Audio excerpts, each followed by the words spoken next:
Reflüks xəstəliklərinin səbəbləri arasında yemək borusunun alt sfinkterinin müxtəlif səbəblərdən düzgün işləməməsi, qarın daxili təzyiqin artması və bunun nəticəsində mədə daxilində olan mühtəviyyatın, bu istər mədə turşusu olsun, istər başqa mühtəviyyat olsun, geri yemək borusuna doğru axması.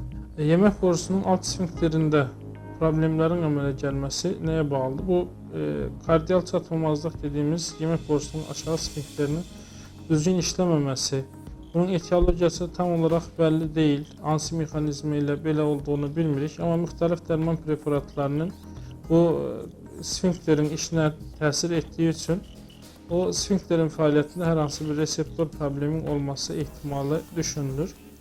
Amma ən çox rast gəldiyimiz və ən aktual səbəblərdən birisi yemək borusunun, diafraqmanın yemək borusu dəliyində yırtığın əmələ gəlməsi. Buna diafraqmal yırtıq və ya başqa dillə hiatal herniya deyirik. Bu zaman yemək borusunun alt sfinkteri açıq qalır, mədənin bir hissəsi döş boşluğuna keçmiş olur və bunun nəticəsində mədə yemək borusu arasındakı o bağlayıcı mexanizmanın düzgün işləməməsi əmələ gəlir ki, mədə daxilində olan və normada 12 barmaq bağırsaq və nazik bağırsaq istiqamətində getməli olan mühtəviyyat tam əksinə yemək borusuna doğru qayıdır.